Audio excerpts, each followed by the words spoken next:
Welcome to Wellness Radio with Dr. Jeanette-Gallagher as your host. Her show discusses topics of health, wellness, and spirituality, and is about discovering your place in this great universe, from your cells to the cosmos.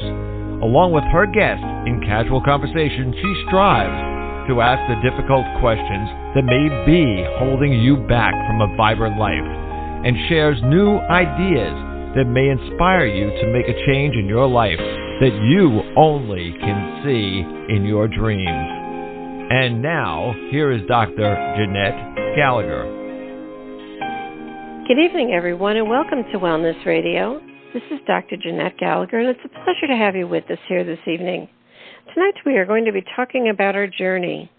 Are we now transitioning from that human experience in the lifetime which we believed we were kind of so rooted in the 50s, 60s, 70s, and 80s? And now in the year 2022, we're finishing out the year and we're going, wow, look back on my life. How has my existence changed and evolved to a more soulful life, a more spiritual existence, a more heartfelt and love center? If we look back, we can kind of take off our romance glasses and say, look at all of those things that happened in my life. Some may have seemed harsh, difficult, painful, or really just hanging over the edge at the time. But when we start to put together the pieces of a web of our existence, we say, wow, look at how this fits over here. And I didn't even notice that little piece before. And wasn't that a gift? Can we look back at our entire existence this lifetime, maybe connect to past lifetimes, perhaps even go on a journey of finding our web in this existence of the universe? As I've shared so many times over the decade, I said, it's always about the left or the right or the good or the bad on that paradigm where people might be honing in. But once you step up from that line that goes left to right, you realize that there's something more. It's a web. And one day it will be this that you will explore. Next day you'll think of something else. The next day you'll feel a different emotion. Perhaps the next day you'll be in a different space and time. That's all about the web in which we are now engaging, discovering, and exploring. Today my guest is Carrie Hart. Her book is Sojourner and Ataquay, Mind-Expanding Ideas and Practical Tools for the Open-Minded Seeker of a Meaningful Life. And what Carrie will be sharing with us today is just exactly how that web, you step into it, and you're just in this other plane of existence, and you're going, oh my goodness, this is awesome. And that's what we want in this year as we finish it out, to say the world is awesome, bring it on, what's coming up next? Carrie, thank you so much for joining us today. It's a pleasure to have you with us. Well, thank you. Thank you for having me. And that was a beautiful introduction. Oh, I'm so glad to have you, and I thank you for that, because I think your book truly, Ataquay, I wrote on the first page, The Land of Possibilities. And isn't that really what the web of existence is about? Yes, it certainly is. The land of all possibilities out there that we can connect to, right? So that the way I look upon the web of the universe is a place where everything counts. Our thoughts, our words, our actions, and we're just traveling along these strands of the web and being taken along with our own direction being set by those elements. Yeah, it's as if we have stepped into this paradigm shift, this place where it really doesn't matter what's in our closet, what we're saving for this or that, what we're holding on to leave as our constructed kind of legacy, or that which we want to be able to put on a facade to be accepted. All of those things just go so far to the side, you don't even recognize yourself anymore, because yourself is connected to an identity sometimes. And when we say we are essence, it really doesn't even phase in that conversation, right? Absolutely. Absolutely. And I know that if I catch myself going into that ego place of yearning for something material, and if I then take it a little bit farther and say, all right, now, let's suppose I have that. Now what? Right. Now what? Was that really what I was looking for? No, of course not. Of course not. It's so funny, you said that, because I can distinctly remember, and I shared it on the radio probably 10 years ago. I was really coming up at the holiday time, and, the kids were all gone, and then nobody was coming around, and there wasn't anyone around. And I went into the grocery store, and I said, well, I'm going to make cookies. This is something I've always done in my lifetime. I said, I'm going to make a lot of cookies, put them in boxes, and send them to the kids. And so I went in the store, and I got all the parts and the things that you needed to have to make cookies, put it all in my basket, and I was listening and singing to the music in the grocery store. You know how we always do that, right? Right. And then it smells like it, and you had to stick a poinsettia in your basket just so you could feel you're in the moment. So I really created this, really great Christmas moment in my thoughts. All of a sudden, I got to the end of the aisle, and I stopped, dead in my tracks, and I just stood there for like a split second. I took my hands off of the cart and left the store. And I went, oh my gosh, what was that about? And if you look back at it, it's exactly what you said. I was just creating the moment that I needed to feel something, explore something, and create a memory, but I didn't need to engage in all the material parts of it. It wasn't necessary anymore. And isn't that when you know that you're in this soulful life? It certainly is. And what that makes me think of too is that all of the striving and wanting and yearning and thinking you need that and the other, when in fact what you really want is to come fully into this moment, right? And to just be completely in this moment with its perfection that's unfolding to you.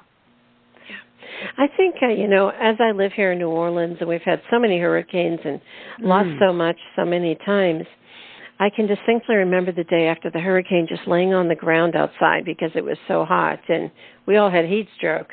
And we were all just laying there for days, and we said, you know what? Nothing matters. If you have the breath of life the next day, cool. That was it. And I think sometimes people will find that when a loved one passes on, they come to that same moment in time. When people have their homes burned down, or they lose a job, or perhaps something happens very drastically in their life that really shifts their thoughts or the way they were engaged in life before. So many times people will have a lot of these in their lifetime, but all they can do the next day is breathe because there's nothing else you can do. Don't you think you share a few of those stories in your book? Oh, yes, certainly. As a matter of fact, the book grew out of the experience of my husband passing away suddenly after 46 years of marriage.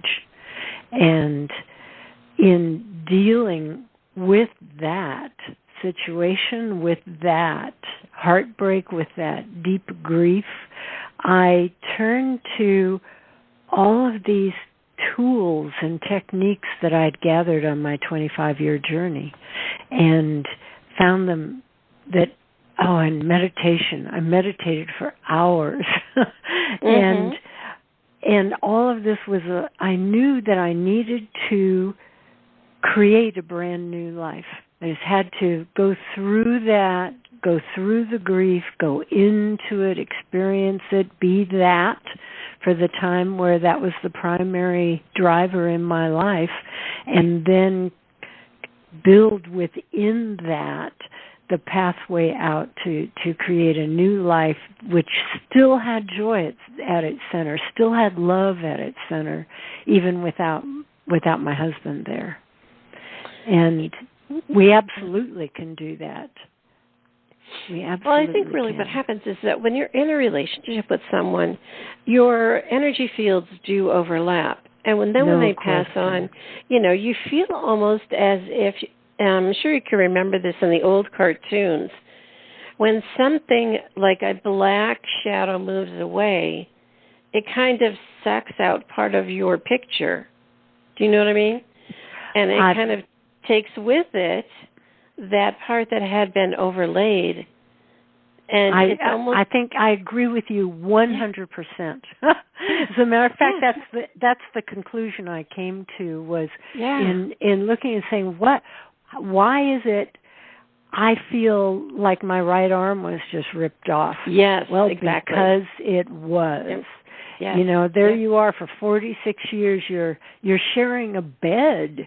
You're sharing a life. You are in physical contact every day, all the time, and you're so emotionally tied. And yes, I agree with you exactly. I think it is it's a physical thing in our energy field, right? That our energy gets all mixed up with someone that we're living with, and that is so deeply entwined in our life. And it is odd, but I can't explain exactly why this would happen, but it is true that when someone dies and their physical life ends, their energy, it's like it's just yanked out of you. It's very painful. I think that's the pain, and this huge sense that part of me is missing. It really is. It really is. Part of you is missing, and you rebuild it through that period of grief. I think also it's really important to focus on what you just said, that about part of you is missing. In essence, the part of you and the other person that had overlaid is missing, but the sense of who you are has never changed. Right there. That's right. Because if we look at physics, we think about quantum physics all the time. We share on the show, and it's all about being able to say that we're really just a projection. Granted, it feels like physical mass to us, but in essence, it's all these energy things all overlaying each other that forms our construct.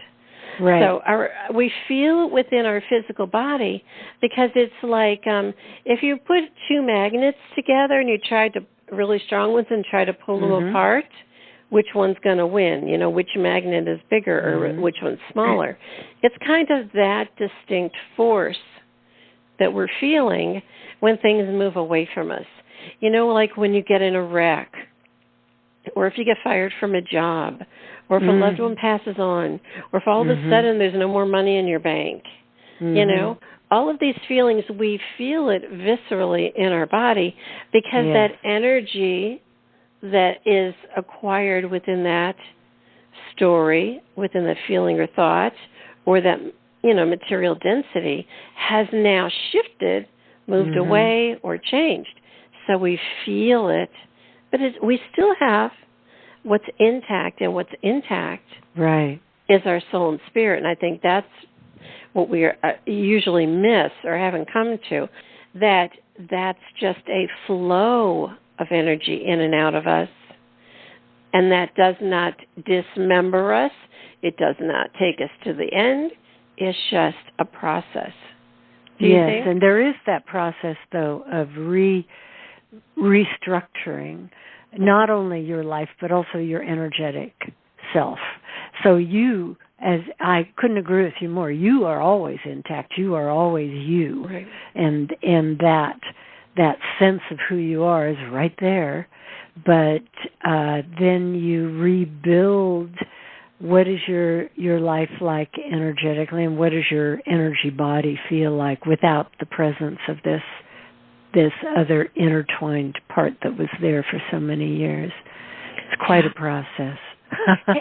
Right, and you use the word wail in the book, and I thought that's so important, because, I can distinctly remember I spent 2 years wailing from 8 to 5 every single day, because it was something that was needed in the process, in the work that I do, and the work and the traumas and stuff of the lifetime. So it had come to a black hole kind of place, and that was what was necessary. But I think sometimes people will say, you need to stop that, don't do that, or it's not part of you. Or they'll say, I'm only going to do that for one day. And in essence, going back to the picture we were talking about, I almost liken the wail as to, when you're running the vacuum cleaner and you're sucking up a sock, and all of a sudden it makes this really weird noise? Yes. You know what I mean? Yeah. And the wail is like that because it's trying to pull pieces out of you that aren't you, but it's letting you know that those other ones are existing. And there is something so primal about just wailing out your pain. And that was what I had mentioned in the book, too, was that I would go for a drive because you get self-conscious around other people, right? That they're going to think that you've lost it. That's right. And in fact, in a way, you're finding it. You're going down into your most primal self and saying, "Oh my God, this hurts," and bringing that out. And so I would just go for a drive and just park the car somewhere where no one was around, and I could just be as noisy as I had to be. And it's very cathartic to do that. Yeah, I can't tell you how many times I've been down the road and intuition would say to me, turn to the right, turn to the left, and look. And the women or the men would be crying in the cars. And there was a period of time there where I can tell you I saw that every single day. Really? And it was just such a profound thing. I think once you experience, just as you share in your book, Sojourner to Ataquay, don't you think that once you experience a lot of these intuition kind of moments, these glimpses into the universe, you start seeing them replaying around you? Yes, absolutely. Absolutely true.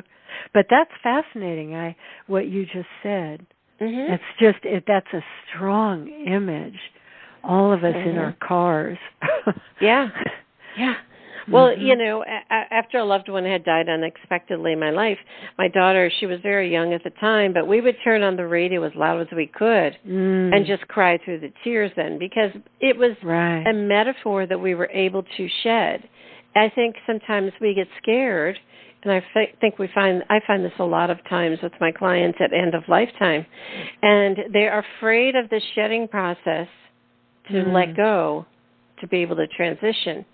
I think if we can learn to shed more actively in our life, then we'll be like, hey, bring it on, say, okay, I'm good, because the idea is that we've gotten stuck with the part that we need to save all of our stuff to pass on to our kids.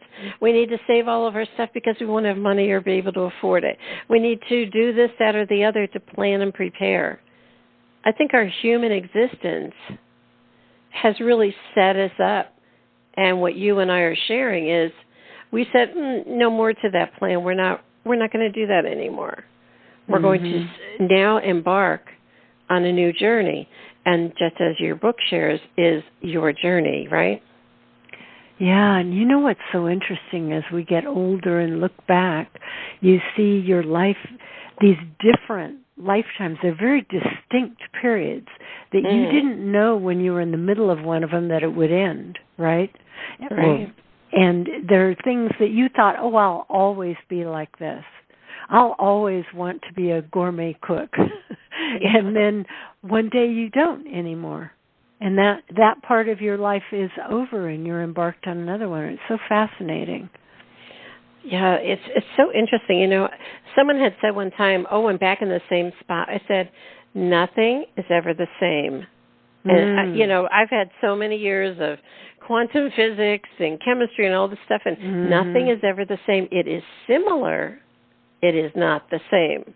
And I think if we can remember that, it lets us off the hook from being on that left and right paradigm of failure, success, right or wrong. Maybe that's just a little crack in our web where we can see something differently. Yeah, and I think too, when I look back at, say, the period of my marriage and what things were like then, it's like you were talking about with children. That's a period in your life, right? It's such a distinct period where that is what is your primary focus. And then when you look back, what I'm finding is that it is possible to look back. And it isn't good or bad. It's what was, right? This is what was. Maybe I was rich, maybe I was poor, maybe I had someone, maybe I didn't, but that's what was. And there is a period that was, and now this is what is.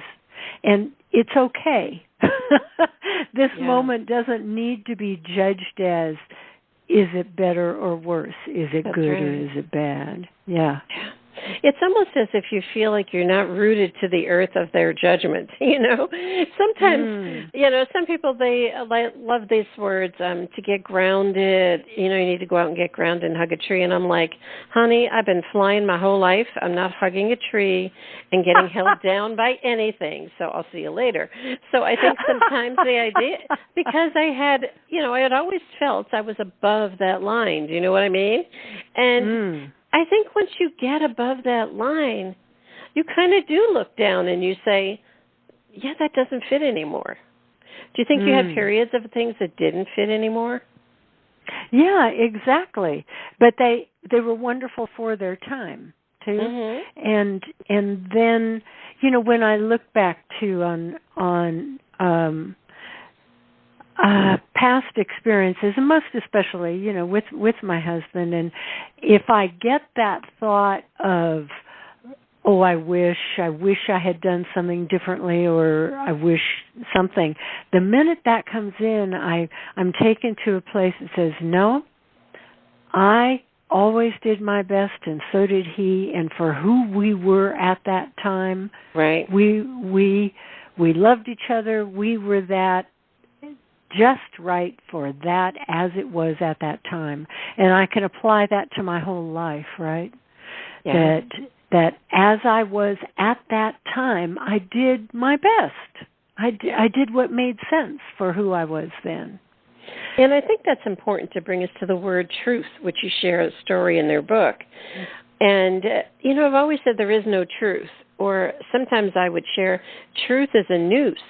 It's because people are saying, oh, well, I trust you, blah, blah, blah. And I'm saying, you're trusting me to hold your version that you're putting upon me. And I'm going, no, not so good. So I think the idea of the word truth and trust can almost be, I think eventually those words will fade away as you get into your soul expansion consciousness. Because, go ahead. Yeah. Because it really doesn't seem to have a context anymore, because that's still back on that old paradigm of left and right again. Right. Like, and what is my truth? What is my truth right now? And what was my truth then? And like, and what is will your you trust me? Now? What do you trust me for? To just like I said, to hold your version? No. Yeah. Let's take a break for a moment, and we will be right back. Today we discuss many life-changing concepts. Who do you turn to, and how do you know what is best when faced with a health crisis? Dr. Jeanette is a patient advocate. She listens to the patient, the doctors, and the family, clarifies the health issues and concerns, then helps the patient make the best choices going forward. If you would like help implementing change into your life and health, we can talk and see where you are stuck and how to improve the quality of your life. Check the link on the bottom of today's show page or visit dr-jeanette-gallagher.com to schedule a phone appointment today. And it's so interesting, though, how we are just in this constant process of evolution. Like what you were saying, that no, you're not in the same place you were before. You never are. You're always changing, even physically, of course. All your cells are dying and new ones are being born, and we're just in a constant flow and change, aren't we? And that's the good news. It is. It really is. And that this means, too, that we absolutely, we love when we can, and we let go when we must, and we move on, and it's all a great adventure. And that evolution is a beautiful thing. And that's when you become very free-flowing, so to speak. I don't know about you, but I certainly got rid of the jeans that don't stretch. I got rid of anything that doesn't fit. I couldn't even conceive of wearing a pair of pants that doesn't stretch. I don't even understand a blouse. Oh, gosh, no, I don't think so. You know, all of which to say nothing of high heels. Oh, right. Oh, man, I love it. But, you know, I have this little thing I've always said. I love to wear them, put them on, and sit down. It's sort of like it's something to look at, but it's certainly not something to walk in. No. But I was the stiletto queen. I wore them for like maybe 40 years every single day. Me when too. I wasn't, when I didn't have my scrubs on, I was out in, a stiletto. Because I just felt like it was another part, of my existence.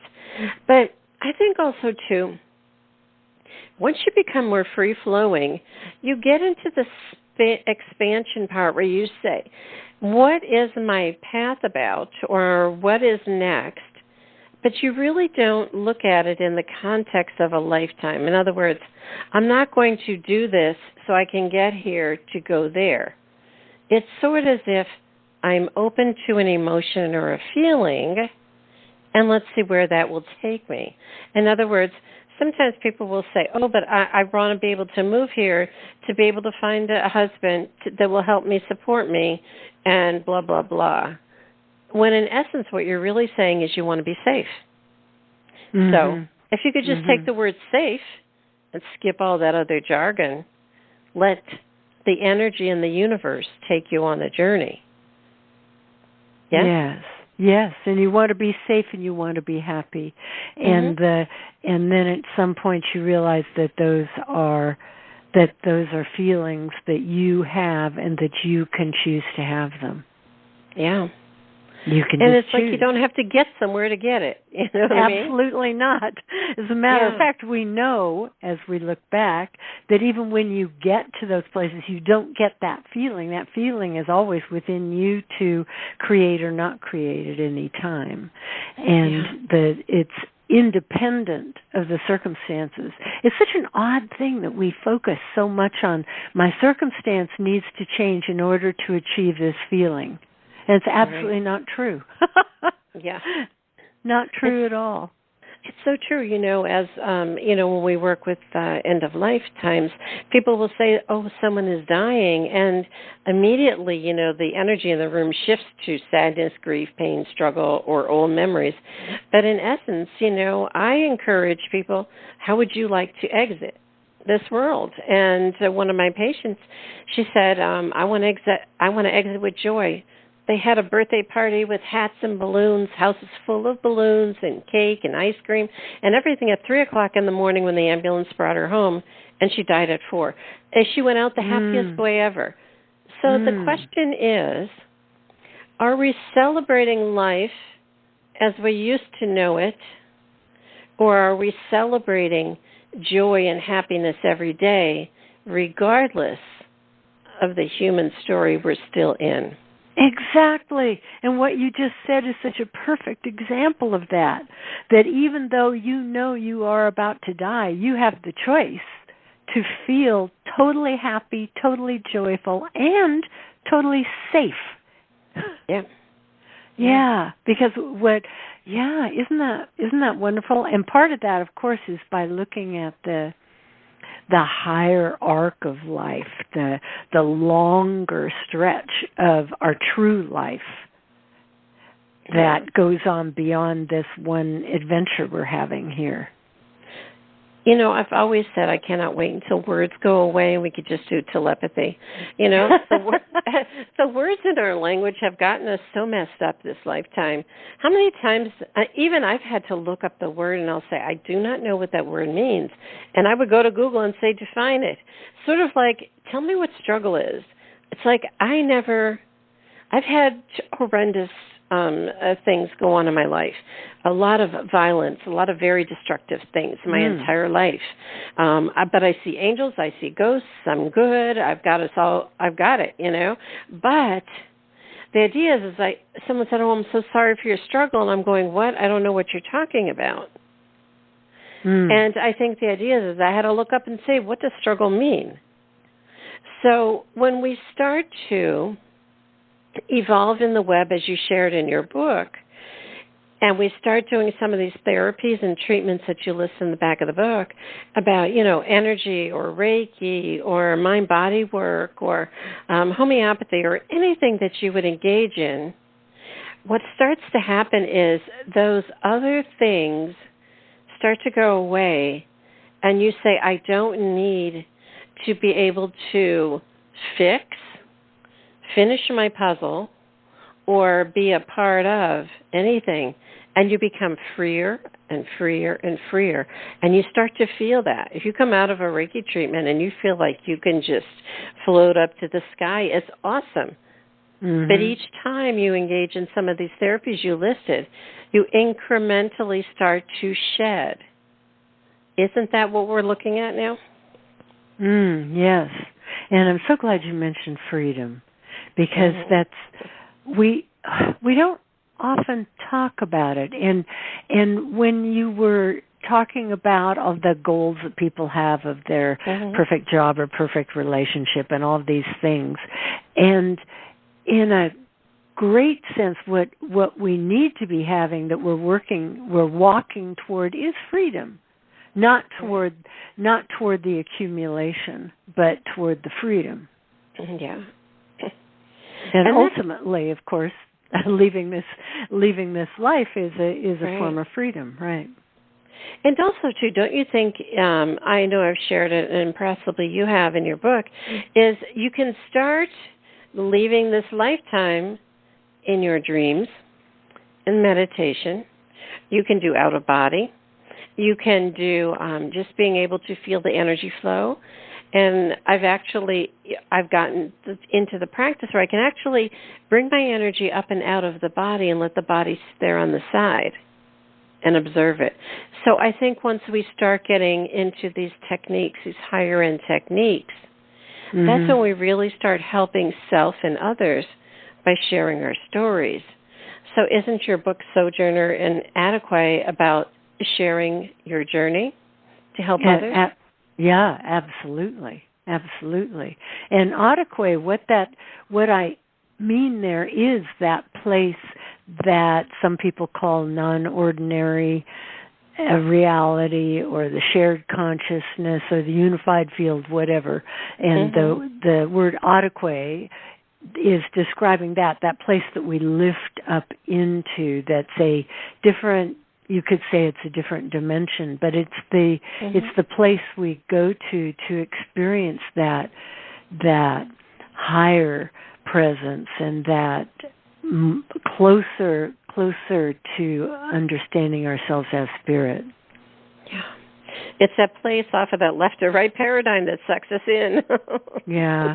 And I think of it, too, now as a place of communication with the universe. It's a place that I can go to and I can communicate with angels or entities. I can get ancient wisdom. I can get all kinds of guidance just by lifting myself up and out of this. And the process of meditation, of course, is the very straightforward way of going there. And also, too, then you're able to commune with spirit. I know, when I speak to my ancestors or to angels or ghosts, that's in that other realm. That's in another space and time. And for myself, as I've shared, I've always been open, so many people can understand this. Most people cannot, because they're not as open as myself. But once you start and you have one of these experiences, it kind of gets your head to turn around 360, and you're going, what the heck was that? Don't you think? Yes, absolutely. And once you start to spend some time there, spend time in Ataquay. All kinds of things open to you. And the experience that you were talking about, for example, of feeling yourself intuitively drawn, like look over there and then look over there, and you were being shown this experience of people crying in their cars. That is an experience of communicating with the universe in a two-way dialogue. Yes, you're sending out your thoughts and words and desires, and you're receiving this wonderful flow of information back that says, look here, look there. Yeah. And I almost liken it to a little crack in, I would say, crack in your focus. All of a sudden you say, ooh, what's a flash of light over there? Ooh, something moved over there. Or, ooh, I smell something. Or, oh gosh, I hear something. That's opening up some of, your clairvoyant kind of senses, so to speak.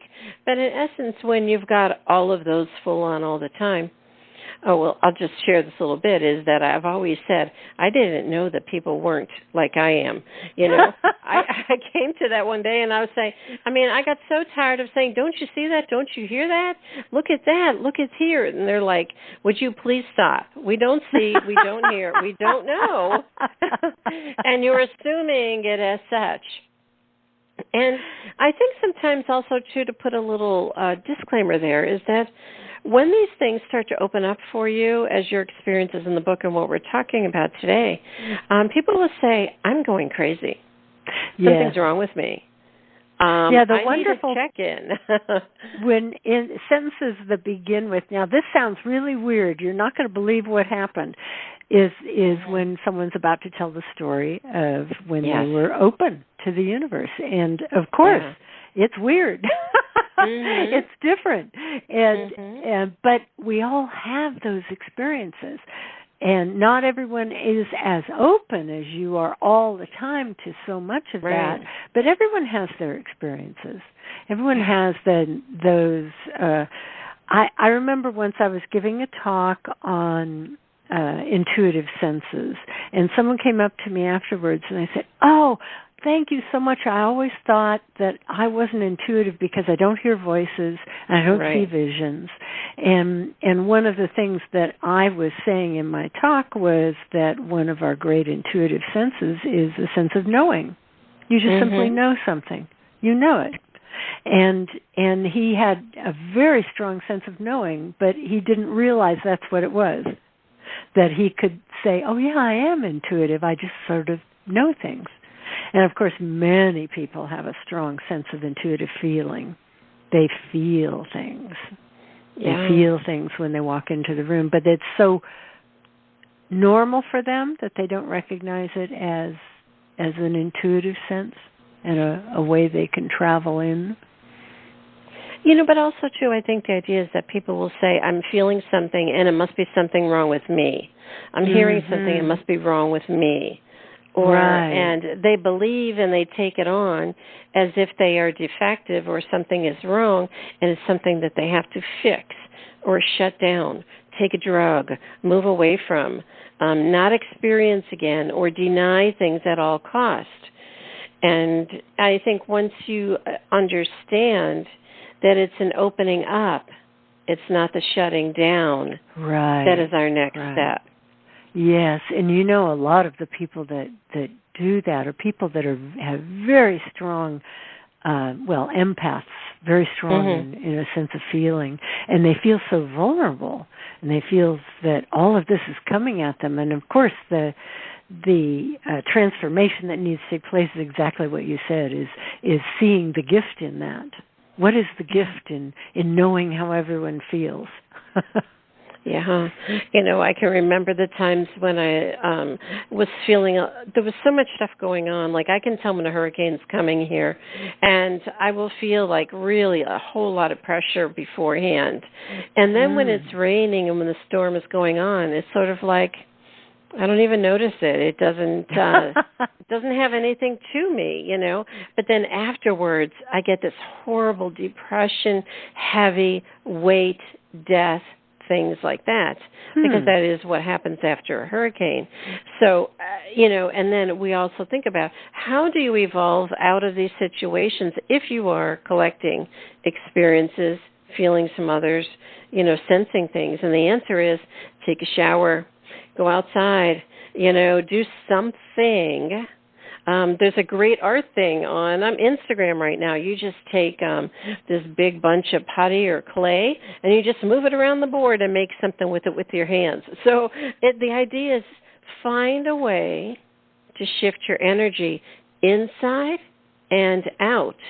Mm-hmm. That's the only way you can go forward. I don't think there's any other way, and I'm almost 70, and I've been like this my whole life, and I can tell you from millions of experiences, you have to find a few little things that work, and they may work today, they may not work tomorrow, and you find a few other things. Do you think that's perhaps how people can find some tips to work through? Yes. Do you know, we're all so different, and we each have to find our own things that work for us. And it's a wonderful thing to explore.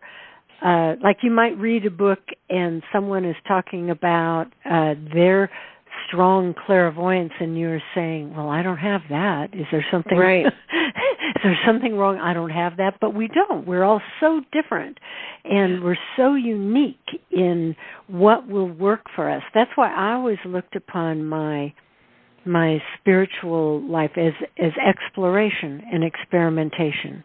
Just keep trying. Just keep trying this. Try that. Experiment with this. And don't use Google to define the word that somebody else is saying. Are you this? Hey, can you do that? And they define it, and then they say, well, where's the checklist? I'll look and see. It's sort of like, I don't know what it is. It doesn't have a word, but I'm going to go with it. Isn't that a freer way to be able to experience? Yes, absolutely. And actually our whole lives, setting our patterns in our whole lives is find our own unique way. And of course, that there are a lot of pressures from society and the way we're raised and all of that to follow these grooves that are laid out by society, but we really don't fit very well in them. Mm-hmm. Yeah, that's so true. Let's talk in closing, Carrie, about the ideas that when things start to go bump in the night, I know I snore so loud at night some nights. My husband says, what the heck?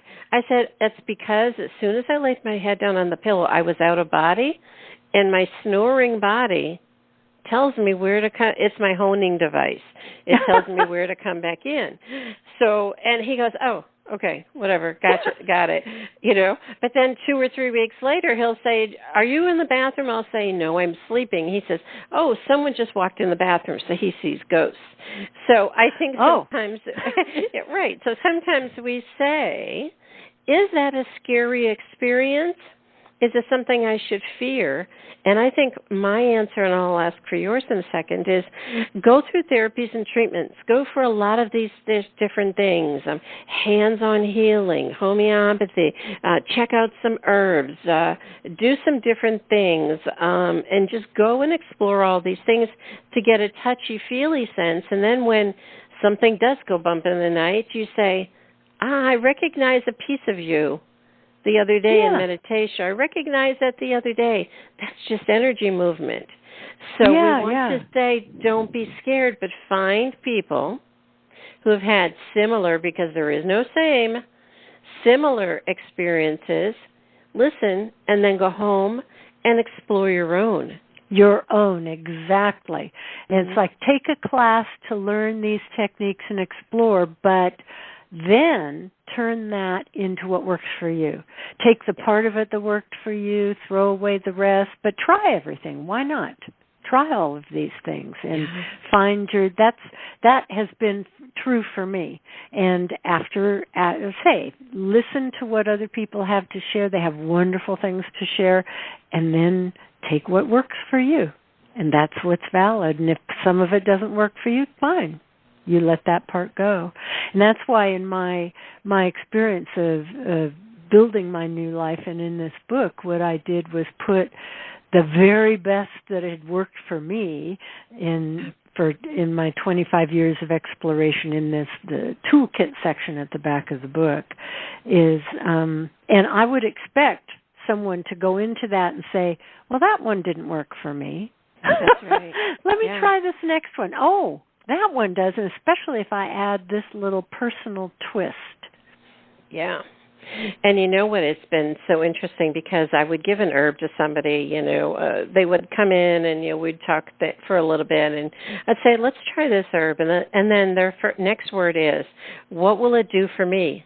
And you know what my answer is? I have absolutely no clue. I just know it's something right. for you to go dance with, and let me know how you feel. And then the people that are ready to open up the next journey will do exactly that.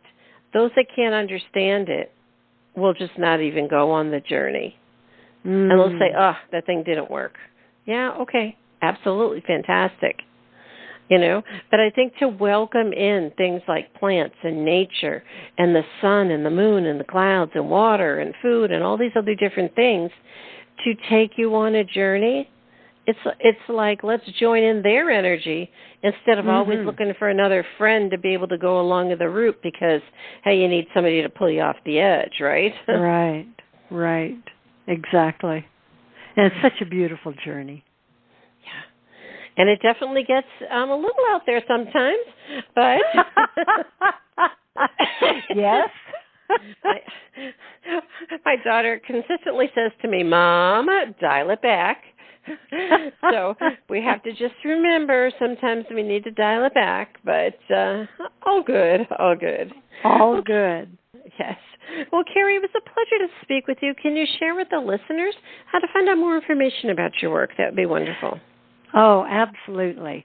So my name is Carrie Hart, and my website is carriehart.com. So it's CarrieHart.com. And I have a lot of things that I'm exploring and moving forward on. And what I would love is if you would come to my website and sign up on my newsletter. And I promise I will not flood you with emails. I'll just send out an email when I have something new and interesting that you might want to explore.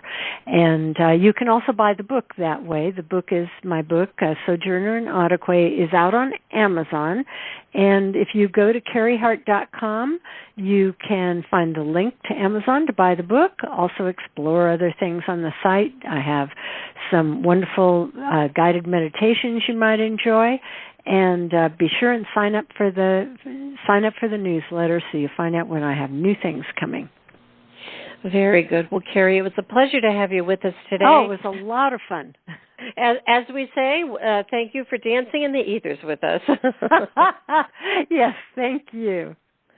If you'd like to find out more information about Carrie Hart, again, the book is Sojourner and Ataquay, Mind-Expanding Ideas and Practical Tools for the Open-Minded Seeker of a Meaningful Life. Please do click on the link on the bottom of today's show page to go directly to her website for more information. And definitely be able to say, I'm sensing something different. And have the eyes of a child, regardless of your age, your circumstances, or perhaps your place in life. If you're stuck, if you are ill, if you feel like you're being held back, it's okay. Just look for those cracks, and once you start to find those cracks, wow, it becomes so freeing, you just can't wait, and you are just letting everything go by. Reach out. If you'd like more information, please do check out my website. The link is on the bottom of today's show page. And this is Dr. Jeanette-Gallagher. Until tomorrow, have a great day. Today we discussed many life-changing concepts. Who do you turn to, and how do you know what is best when faced with a health crisis? Dr. Jeanette is a patient advocate. She listens to the patient, the doctors, and the family, clarifies the health issues and concerns, then helps the patient make the best choices going forward. If you would like help implementing change into your life and health, we can talk and see where you are stuck and how to improve the quality of your life. Check the link on the bottom of today's show page or visit dr.jeanette-gallagher.com to schedule a phone appointment today.